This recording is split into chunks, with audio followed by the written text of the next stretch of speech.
नमस्कार, दिन भर की बड़ी खबरों में आपका स्वागत है। मैं हूं परवीन शेख। आज इस बुलेटिन में बात होगी जम्मू कश्मीर को लेकर राहुल गांधी के बड़े बयान की, दिल्ली मेयर चुनाव पर मचे घमासान की, जानेंगे बीबीसी डॉक्यूमेंट्री पर कैसे फंस गए पीएम मोदी, जोशीमठ के बाद बद्रीनाथ हाईवे पर टूटी बड़ी आफत की, बात करेंगे त्रिपुरा चुनाव में बीजेपी की बढ़ती परेशानी की, झारखंड की सियासत में बैकफुट पर आई बीजेपी की, और बुलेटिन के आखिर में बात होगी सुप्रीम कोर्ट को लेकर कानून मंत्री के सवालों की। लेकिन तमाम बड़ी खबरों से पहले एक नजर सुर्खियों पर। कुश्ती संघ विवाद में फंसा नया पैंच, पहलवानों ने कमेटी के सदस्यों के नामों पर जताई नाराजगी। बजरंग पूनिया, साक्षी मलिक ने कहा सरकार ने कमेटी के गठन को लेकर नहीं की बात।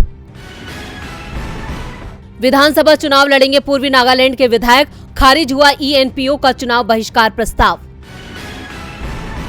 नागरिक उड्डयन महानिदेशालय ने एयर इंडिया पर की सख्त कार्रवाई, लगाया 10 लाख रुपए का जुर्माना। पेरिस दिल्ली की फ्लाइट में वॉशरूम में सिगरेट पीने के मामले में लिया एक्शन। शेयर बाजार में आज रहा उतार चढ़ाव, सेंसेक्स 37 अंकों की मामूली तेजी के साथ 60,978 अंकों पर हुआ बंद। निफ्टी 14 अंकों की गिरावट के साथ 18,104 अंक पर हुआ बंद। ये तो थी सुर्खियां और अब बात आज की सबसे बड़ी खबर की। राहुल गांधी की अगुवाई में निकल रही भारत जोड़ो यात्रा अपने आखिरी पड़ाव के करीब है। आज जम्मू में राहुल गांधी ने मीडिया के सवालों का जवाब दिया, तो वहीं कश्मीर को लेकर बीजेपी की नीयत पर सवाल खड़े कर दिए। तो क्या कहा राहुल गांधी ने, देखते हैं ये रिपोर्ट। कांग्रेस भारत जोड़ो यात्रा के जरिए देश को तो जोड़ ही रही है, साथ ही खुद को भी मजबूत कर रही है और अपने इस संकल्प को पूरा करने के लिए कांग्रेस पूरी ताकत झोंक रही है। वहीं अब यात्रा अपने अंतिम पड़ाव पर है, जहां जम्मू में राहुल गांधी ने एक बार फिर प्रेस कॉन्फ्रेंस की और मीडिया के सामने जनता की बात रखी, साथ ही उनके सवालों के भी जवाब दिए। इस सबके साथ राहुल गांधी ने कहा कि हम चाहते हैं कि जम्मू कश्मीर को पूर्ण राज्य का दर्जा बहाल हो। इसके साथ ही राहुल एक बार फिर मोदी सरकार पर जमकर बरसे। उन्होंने कहा बीजेपी के दिमाग में है पैसे से कुछ भी किया जा सकता है, लेकिन ये सच नहीं है। बीजेपी के माइंड में है कि पैसे से कुछ भी किया जा सकता है। आरएसएस, बीजेपी, इनकी नेताओं के माइंड में है कि सत्ता से और पैसे से कुछ भी करा जा सकता है। आप किसी को भी मतलब डिमीन कर दो, किसी भी की छवि को खराब कर दो, कोई भी सरकार खरीद लो, जो भी करना चाहो सोचते हैं कि पैसे से करा जा सकता है, मगर यह सच नहीं है। सच्चाई सत्ता को, पैसे को, सबको परे कर देती है। इसके साथ ही राहुल गांधी ने कहा कि बालाकोट को लेकर जो दिग्विजय सिंह ने कहा है, मैं उससे बिल्कुल सहमत नहीं हूं। हमारी आर्मी पर हमारा पूरा विश्वास है, उसे सबूत देने की जरूरत नहीं है।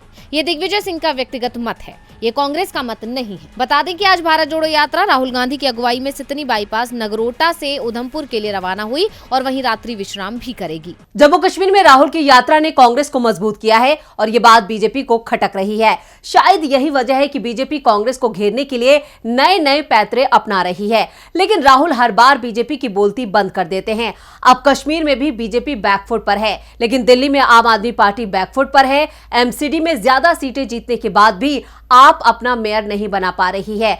आज भी दिल्ली में मेयर का चुनाव टल गया। दिल्ली नगर निगम चुनाव के बाद सबकी निगाहें मेयर चुनाव पर टिकी हैं, लेकिन आज भी दिल्ली को मेयर नहीं मिल पाया। आज भी सदन में दिल्ली बीजेपी पार्षदों और आम आदमी पार्टी के सदस्यों ने जमकर बवाल काटा। दरअसल सदन की कार्रवाई के दौरान हंगामे के चलते आज भी मेयर चुनाव नहीं हो सका। हंगामे के बाद बैठक को आगामी तारीख के लिए स्थगित कर दिया गया है। वहीं जब तक नए मेयर का चुनाव नहीं हो जाता, तब तक एमसीडी पीठासीन अधिकारी सत्या शर्मा कार्य देखेंगे। इससे पहले 6 जनवरी को चुनाव होना था, लेकिन आम आदमी पार्टी और बीजेपी के बीच हुए हंगामे के चलते चुनाव नहीं हो पाया था। आपको बता दें कि 6 जनवरी को बैठक जहां खत्म हुई थी, वहीं से आज सदन की कार्रवाई शुरू हुई थी। आज आप पार्षदों के शर्म करो के नारों के बीच पहले सभी मनोनीत सदस्यों को बारी बारी से शपथ दिलाई गई। इसके बाद सभी निर्वाचित पार्षदों ने शपथ ली। वहीं शपथ समारोह के दौरान बीजेपी नेताओं ने जय श्री राम और भारत माता की जय के नारे भी लगाए। आज सदन में सबसे ज्यादा चर्चा बॉबी किन्नर की हुई। बॉबी किन्नर ने शपथ ली तो उन्हें सबसे ज्यादा अटेंशन मिली। दिल्ली में पहली बार कोई ट्रांसजेंडर चुनाव जीतकर सदन में पहुंचा है। बॉबी किन्नर ने सुल्तानपुरी वोट से चुनाव जीता है और आज पार्षद के रूप में शपथ ग्रहण की। इसके बाद बीजेपी की मेयर प्रत्याशी रेखा गुप्ता ने शपथ ली। खबरों की माने तो शकीला बेगम ने सदन में शपथ ग्रहण करने के बाद जय श्री राम की जगह जय सिया राम का नारा लगाने की सलाह दी, जिसके बाद सदन में हल्की नोकझोंक शुरू हो गई थी, जिसके बाद बवाल ज्यादा बढ़ गया तो सदन की कार्रवाई को रोकना पड़ा। ऐसे में अब सवाल उठ रहा है कि क्या इन हालात में दिल्ली को मेयर मिल पाएगा या नहीं। दिल्ली में मेयर चुनाव को लेकर बीजेपी और आप के बीच दंगल जारी है, तो वहीं बीबीसी की डॉक्यूमेंट्री को लेकर पीएम मोदी परेशान है। यूट्यूब और सोशल मीडिया पर बैन के बाद भी कई जगहों पर पीएम मोदी पर बनी डॉक्यूमेंट्री की स्क्रीनिंग की जा रही है। तो क्या है पूरा मामला, देखते हैं इस रिपोर्ट में। भारत सरकार ने बीते दिनों पीएम मोदी पर बनाई गई बीबीसी की डॉक्यूमेंट्री को यूट्यूब और ट्विटर पर ब्लॉक कर दिया। बावजूद इसके बीबीसी की documentary India the Modi question की स्क्रीनिंग हुई, जिस पर विवाद बढ़ना तय है। मिली जानकारी के मुताबिक हैदराबाद केंद्रीय विश्वविद्यालय में छात्रों के एक समूह ने सोमवार को विश्वविद्यालय परिसर के अंदर इस डॉक्यूमेंट्री का प्रदर्शन किया, जिसको लेकर अब अखिल भारतीय विद्यार्थी परिषद ने अधिकारियों के पास एक शिकायत दर्ज कराई है। आरोप है कि छात्रों ने परिसर में बीबीसी की डॉक्यूमेंट्री देखी है। हालांकि हैदराबाद यूनिवर्सिटी के छात्र संघ ने कुछ भी अवैध या गलत करने से इनकार किया है। वहीं मामले में पुलिस का कहना है कि यूनिवर्सिटी कैंपस के अंदर डॉक्यूमेंट्री की स्क्रीनिंग का आयोजन किया गया था। इसके साथ ही पुलिस ने बताया कि मामले का संज्ञान लिया गया है और जांच भी शुरू कर दी गई है। इसके साथ ही दावा किया जा रहा है कि हैदराबाद के अलावा दिल्ली में स्थित जेएनयू में भी ऐसा ही आयोजन होना था, लेकिन इसे रद्द कर दिया गया। खबरों की माने तो जेएनयू कैंपस में स्क्रीनिंग के कार्यक्रम को लेकर पैम्पलेट्स बांटे गए थे, लेकिन जेएनयू प्रशासन का कहना था कि इस तरह की डॉक्यूमेंट्री कैंपस की शांति भंग कर सकती है, जिसके चलते कार्यक्रम को रद्द कर दिया गया। ऐसे में अब देखना होगा कि इस मामले पर सरकार क्या एक्शन लेती है। बीबीसी की डॉक्यूमेंट्री के टेलीकास्ट पर बैन के बाद भी बीजेपी परेशान है। परेशान तो उत्तराखंड की बीजेपी सरकार भी है।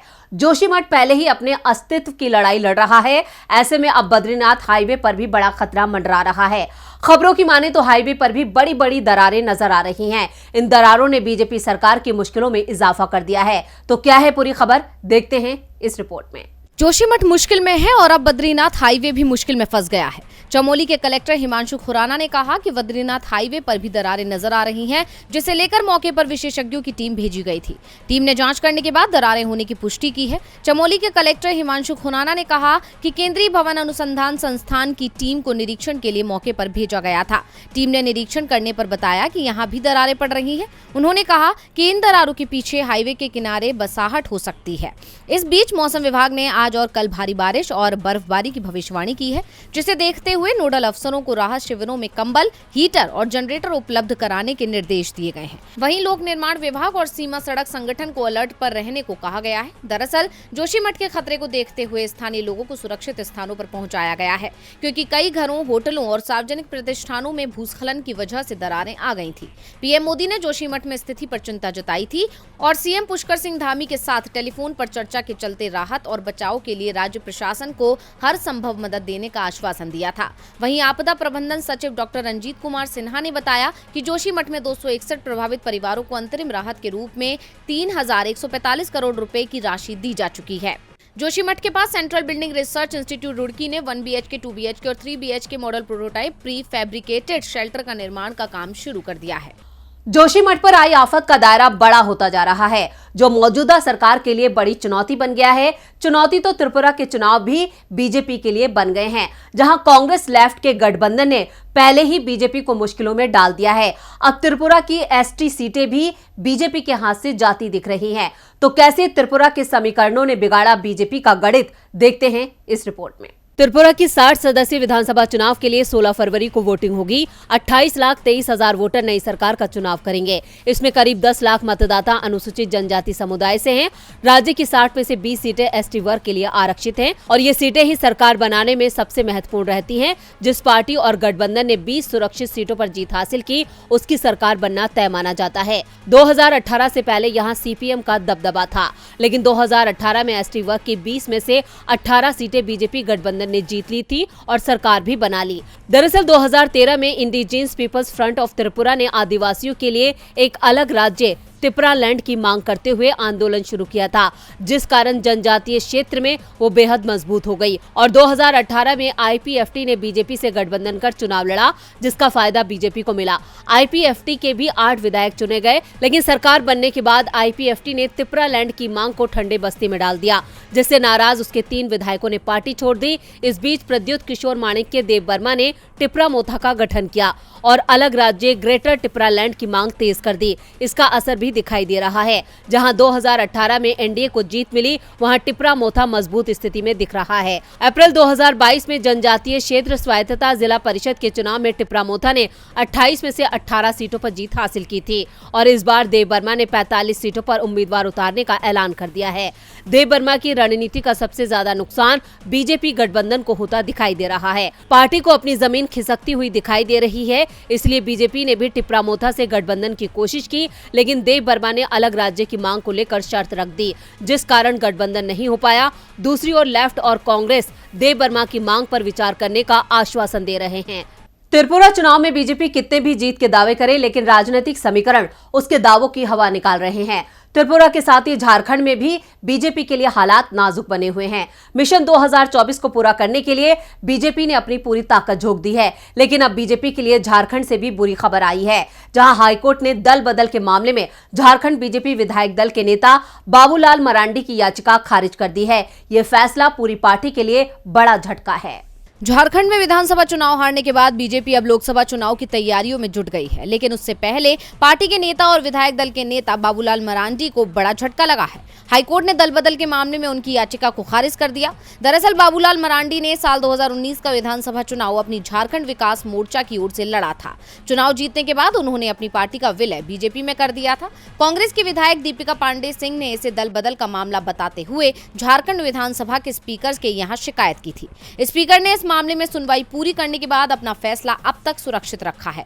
वहीं मरांडी ने झारखंड विधानसभा के स्पीकर के यहां दल बदल मामले में चल रही कार्यवाही को चुनौती देते हुए हाईकोर्ट में याचिका दाखिल की थी। उन्होंने कहा था कि स्पीकर ने ना तो उनकी ओर से गवाही कराई और ना ही प्रॉपर तरीके से उनको सुना और इस मामले में फैसला सुरक्षित कर रखा है, ये अनुचित है। वहीं दूसरी तरफ झारखंड विधानसभा की ओर से अधिवक्ता ने अपनी दलील में कहा कि संविधान की 10वीं अनुसूची के तहत स्पीकर का न्यायाधिकरण किसी विधायक को अयोग्यता करने का निर्णय लेने में सक्षम है, इसीलिए हाईकोर्ट इस दलील को नहीं सुन सकता। वहीं दोनों पक्षों की दलीलों को सुनने के बाद हाईकोर्ट ने कहा कि स्पीकर का न्यायाधिकरण दल बदल से संबंधित मामले की सुनवाई में सक्षम है। जब तक केस स्पीकर के कोर्ट में है तब तक कोर्ट इसमें दखल नहीं दे सकता। इस टिप्पणी के बाद कोर्ट ने याचिका को खारिज कर दिया, जो मरांडी के साथ साथ बीजेपी के लिए भी बड़ा झटका है। और बुलेटिन के आखिर में बात सुप्रीम कोर्ट को लेकर कानून मंत्री के बड़े बयान के। जजों की नियुक्ति को लेकर अक्सर मोदी सरकार और कोलेजियम आमने सामने रहते हैं, जहां हाल ही में कानून मंत्री किरण रिजिजू ने जजों की नियुक्ति पर कोलेजियम को निशाने पर लिया था।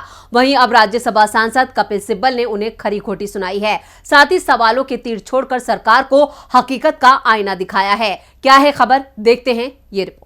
देश में हजारों मामले अदालत में लंबित पड़े हैं। जजों की कमी की वजह से सालों साल निकल जाते हैं, लेकिन समस्याओं का समाधान नहीं हो पाता।